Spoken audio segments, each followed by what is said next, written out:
Today's students need to master a new set of skills that will prepare them for the challenges ahead. Preparation for college or university and career means not only learning important academic content, but also knowing how to collaborate, think critically and creatively, and use technology tools to communicate. Rote learning and memorization won't help students become quick creative thinkers. This is why government is planting the seed to support 21st century teaching and learning in Guyana. This new education system will produce quality students and ultimately a more productive workforce for Guyana. This is Guyana 411. I'm your host, Tiffany Rogers. Join me for the next 25 minutes or more as we examine this, the government's quest to reform the education system in Guyana and create the new Guyana child.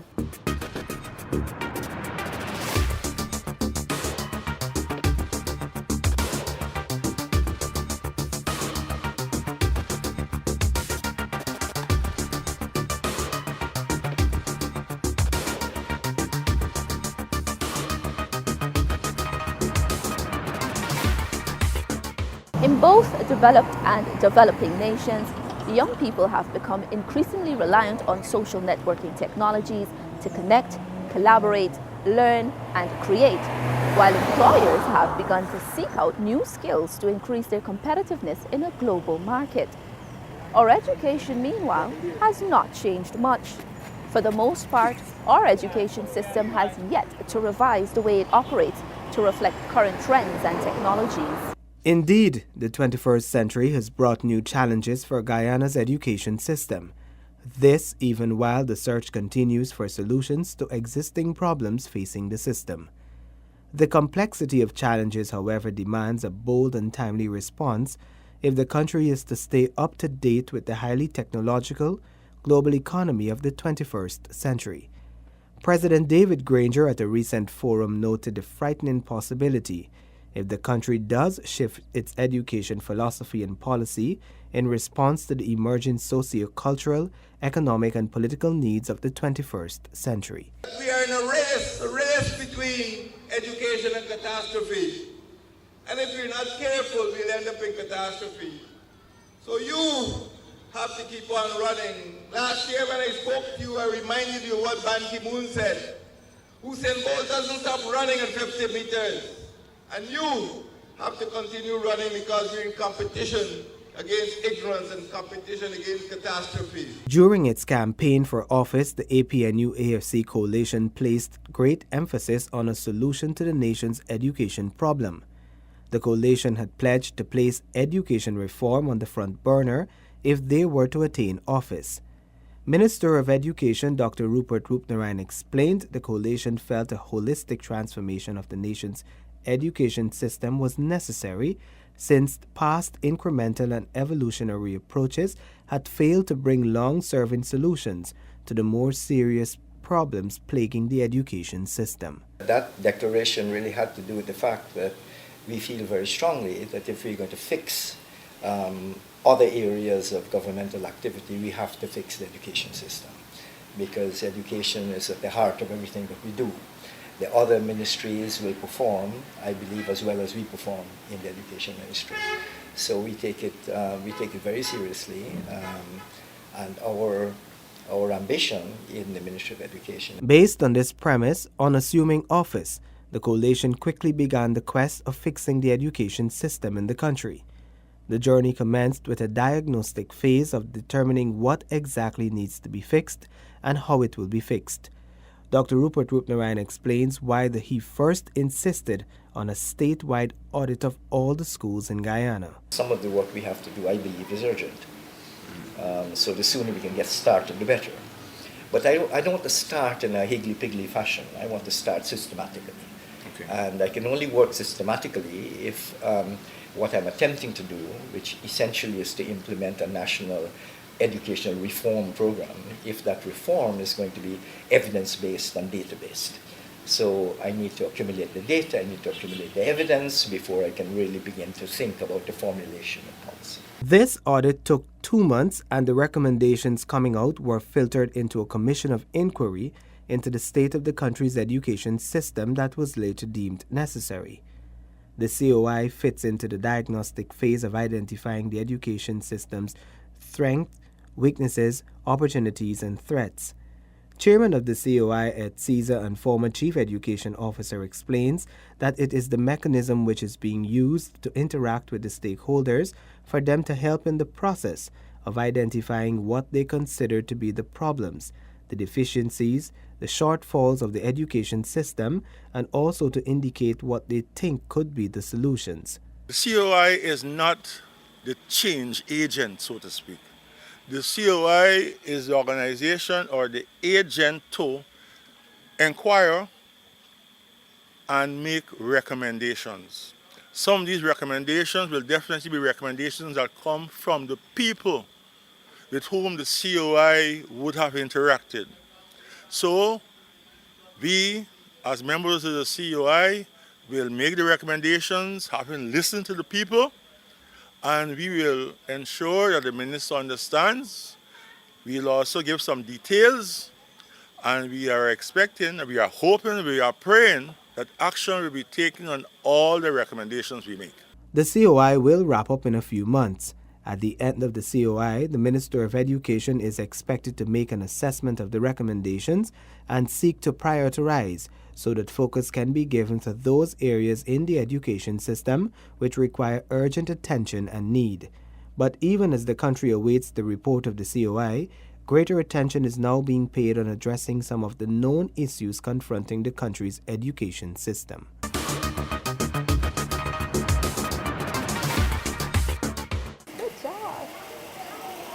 Today's kindergartners may be entering the workforce around the year 2034. We have no idea what the world will look like in 5 years, much more 20 years. What we do know is that the education that these kindergartners receive now will prepare them to deal with a rapidly changing world filled with problems and possibilities that could not have been imagined several decades ago. In Guyana, early childhood education covers the period from 3 years, 6 months, or 1 year of pre-primary nursery education to age 8 or grade 2 at the primary level. Significantly, this level of learning was launched in Guyana 40 years ago to lay the foundation for early literacy and numeracy in our children. Enrollment in the number of schools built is not only the improvement in the program. Over the years, the curriculum was revived and greater emphasis was placed on numeracy and literacy. Seminars were also held to orient head teachers to the new initiatives and to new curriculum materials, and early childhood nursery teachers benefited from the experience of training opportunities. These saw the transformation of early education nursery education from bottom house kindergarten to modern facilities.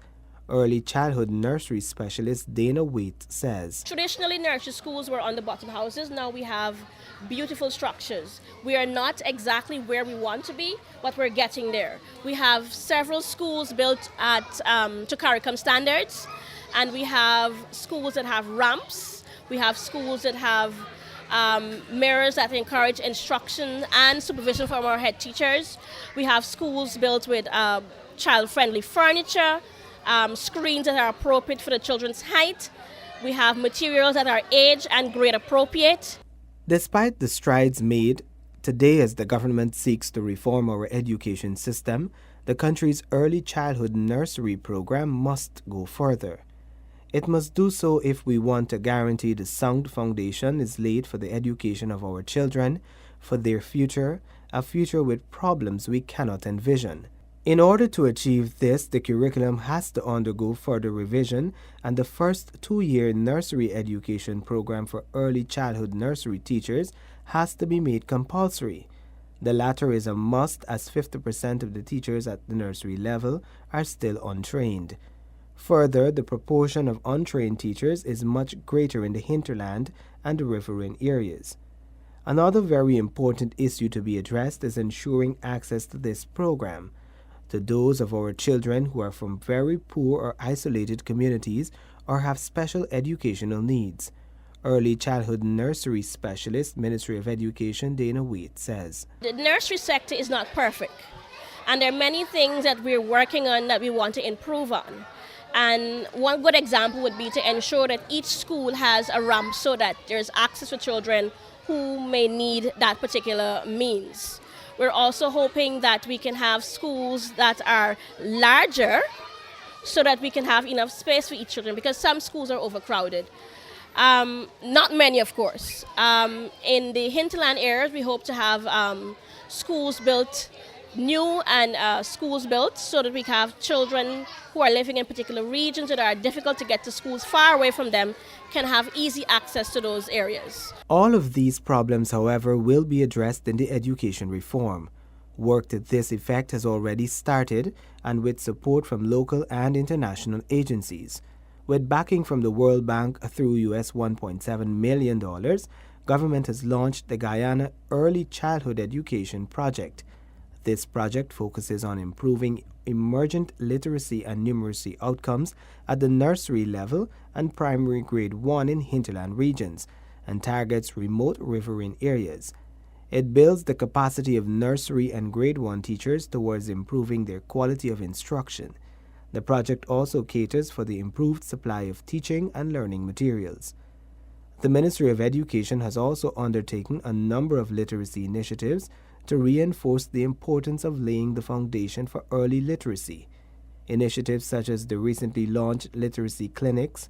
Chief Education Officer Acting Marcel Hudson explains why the need to promote pre-reading. We cannot afford to be cultivating illiterate people. I mean, illiterate people are not productive. They will not be able to contribute effectively to the society, and so it is important we get our children to read. Another recently launched initiative is the Read, Play, Love campaign. Beginnings matter. According to neurological studies, the first 5 years of a child's life are critical to his or her brain development.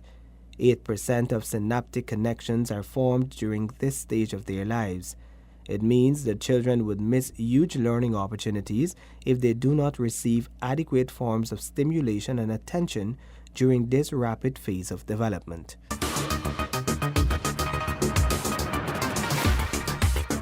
The shift to a Guyana of 21st century learning is rooted in set goals for all our leaders. Foremost are acquiring skills needed to succeed in a modern, globalized world and receiving tailored instructions that enables them to reach their full potential and continue learning throughout their lives. Our ambition in the Ministry of Education, if I can say so right at the beginning, is to produce not just children who can accumulate many subjects at an examination. You know, we don't want to, in the Ministry of Education, lay great stress or lay too much stress on the question of the regurgitation of information. What we are interested in is the development of the whole child. And that is why we lay great stress on not only academic work, but on sports and music and theater and various things. We want to really broaden the experience of the child at school so that at the end of a school career, a child comes out of school as a really integrated whole individual who can either take their place in the world of work or go on further to tertiary education. That was Minister of Education Dr. Rupert Roopnarine speaking on how the government envisions the new Guyana child. To achieve this new Guyana child, however, the country's urgent priority remains in bringing our education system in line with the 21st century. Delivering 21st century learning will mean reform of the system to address issues that includes providing infrastructure and equipment, developing a more relevant curriculum at all levels of the education system, and providing quality teachers in an adequate and efficient manner.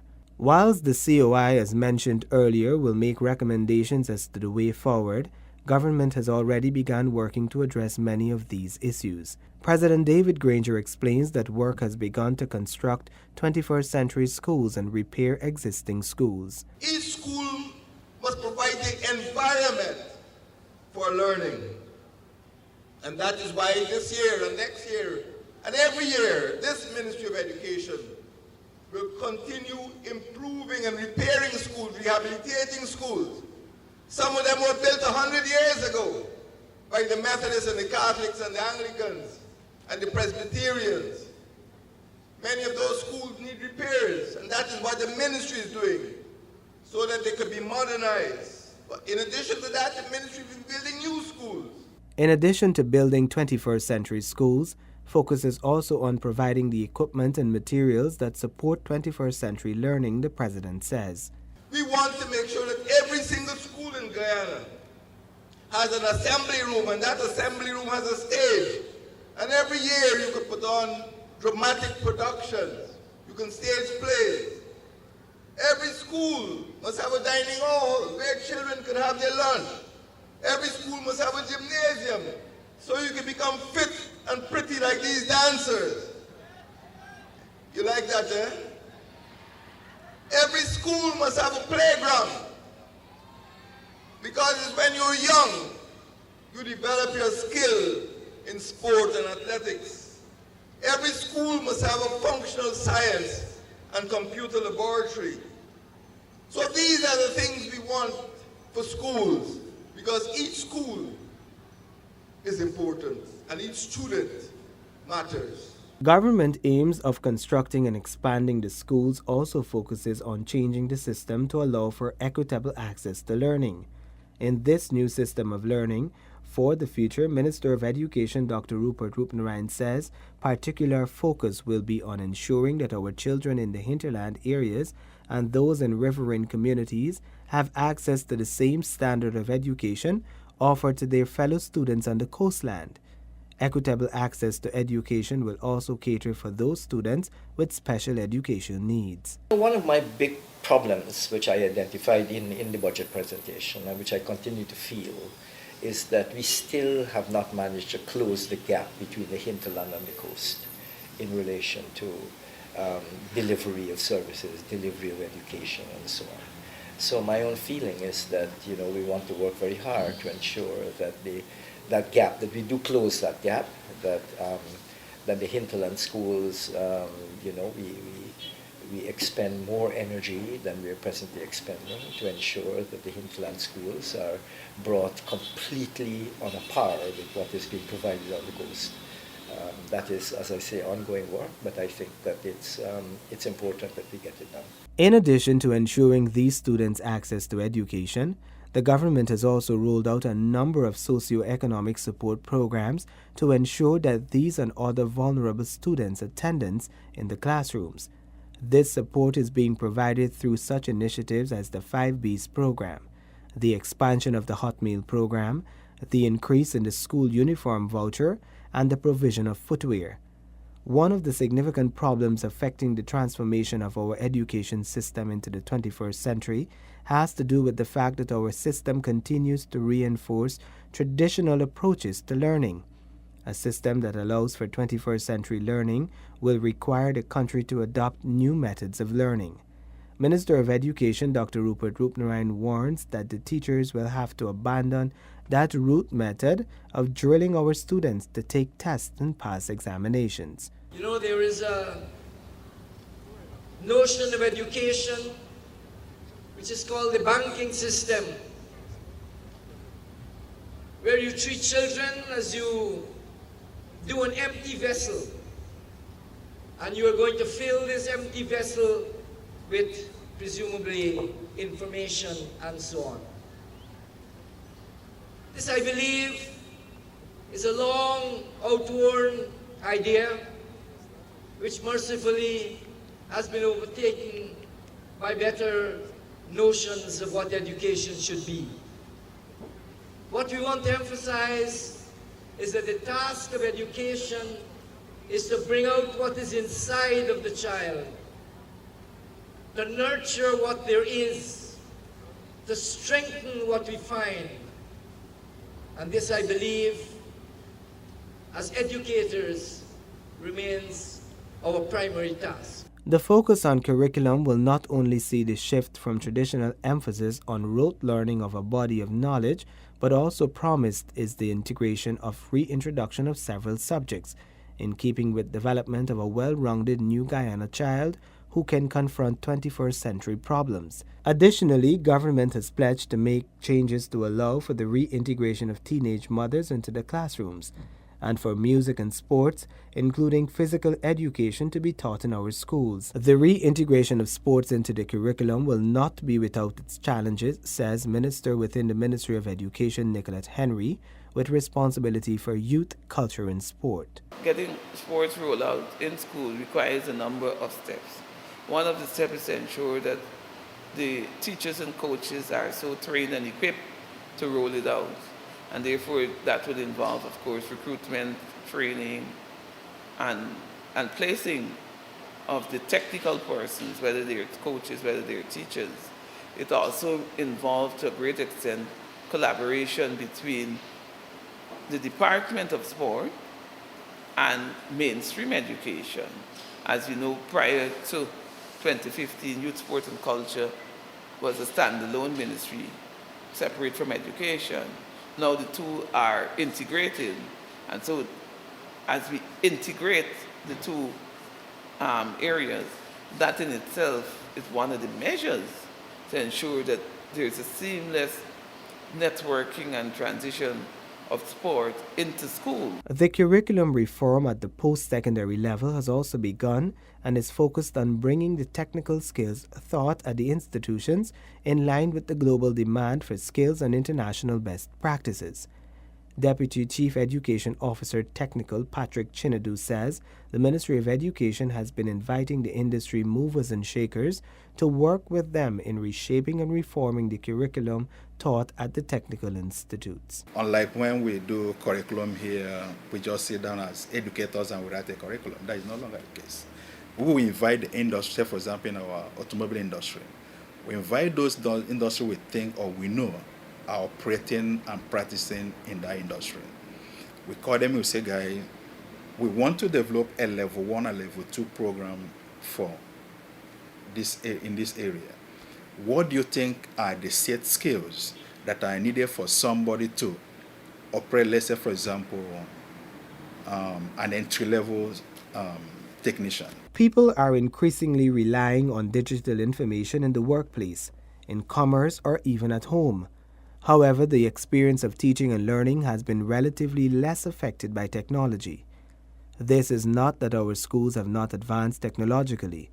All of our secondary schools and most of our primary schools have been equipped with computer labs. Stepping up work in this area, government is supporting the distribution of laptops and tablets to students, as we hear from Chief Education Officer Acting Marcel Hudson. We have gone at lengths to ensure that our students are more technologically inclined. For example, there's one school where we have the smart classroom. Through the e-governance program, students and teachers will be given laptops. They'll be provided with internet at the schools. And we've also seen the distribution, we'll see shortly the distribution of several tablets that will be used for the teaching and learning process. And that will be piloted among some schools with the view of rolling it out on a larger scale in the future. Every secondary school in administrative regions 3, 4, 5, and 6 is now connected to the e-government 4G LTE long-term evolution network, which extends from Skeldon Berbice to Charity Essequibo Coast. In addition, all high schools in Georgetown and its environs have also been connected to the fiber optic network that surrounds the city, as we hear from Minister of Public Telecommunications, Catherine Hughes. The possibilities of bridging the divides and the limitations we have, especially in the area of education, as you can see that this one event, making sure that all the schools are connected, can really begin to start the transformation that we talk about and we hope. Gone are the days really when a school or a family has to worry about being able to afford, 10 or 15 textbooks. We're headed to a time, as happens in many international jurisdictions, where young people and students can go online and access the textbook. So for developing countries like Guyana that are dealing with several financial challenges, it really can change the way we do a lot of things. Since most jobs of the future will require a basic understanding of science, technology, engineering, and mathematics, STEM, government has been working to harness the importance of these disciplines. In addition to support the teachers to effectively deliver the subject, Government, through such initiatives as an annual STEM, Fair and Sagicor Visionary Challenge, have been encouraging student participation in these disciplines.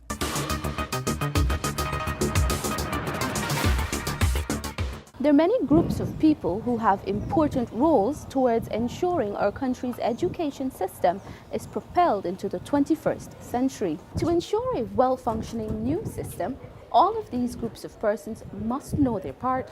They must also work together as a single unit to bring out the best in the system and ultimately our children. One of these groups is our teachers. Without the participation of our teachers, changes in our education system are impossible.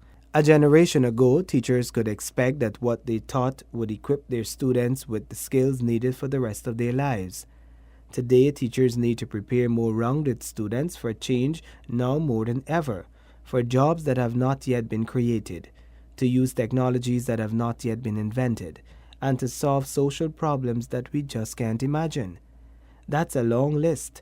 But in order for teachers to meet these expectations, they need to be offered expanded and enriched professional development experiences, as we hear from head teacher of Good Fortune Nursery School, Parvati Ranglal. When we have quality teachers, in terms of trained graduate teachers, it is most likely that they will deliver the correct thing, the appropriate and use appropriate teaching strategies to cope and to assist the children to do better. Minister of Education Dr. Rupert Roopnaraine says that the government recognizes this and has begun working to create the support and collaborative work organizations that will help teachers grow in their careers and meet the needs of the 21st century students. We are, at the moment, I think, intensifying the work at the training college to ensure that our teachers are trained in,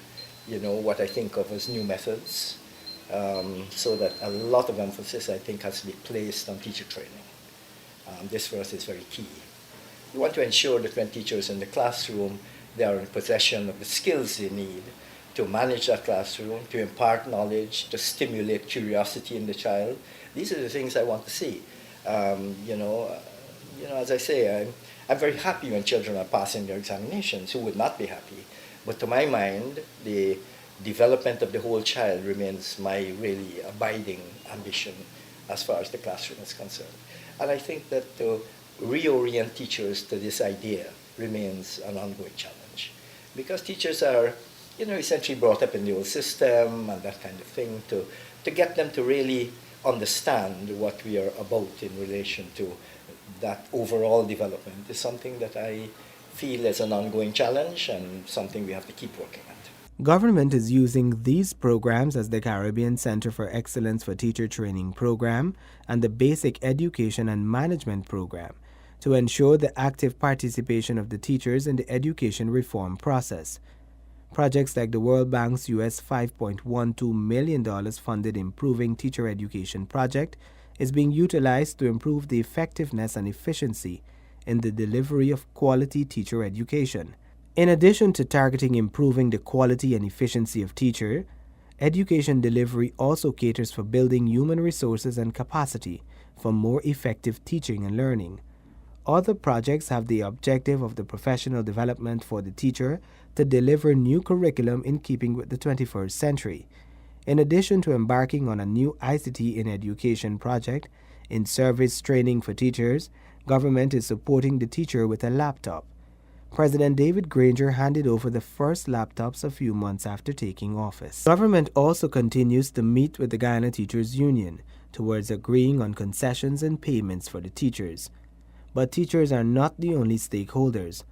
All of us, parents and community, have a role to play.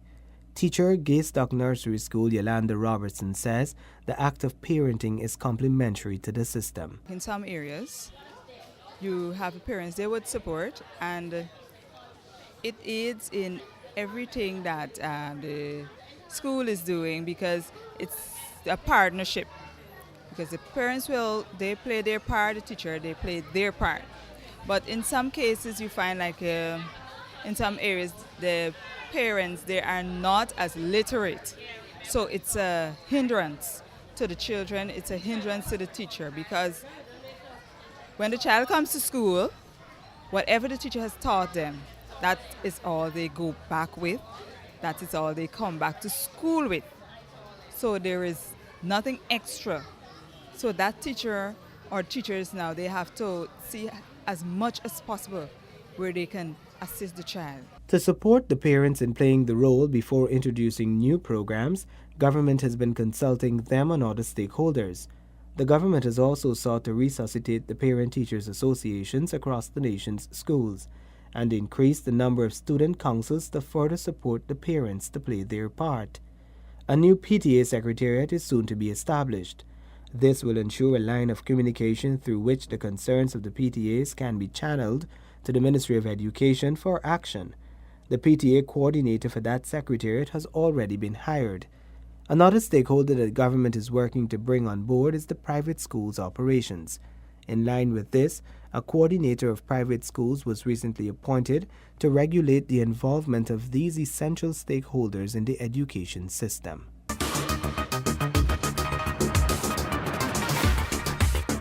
We've come to an end of this week's edition of Guyana 411. I am Tiffany Rogers, encouraging you to visit our website, YouTube channel, and follow us on Facebook to be updated on all government's plans, programs, and policies aimed at making our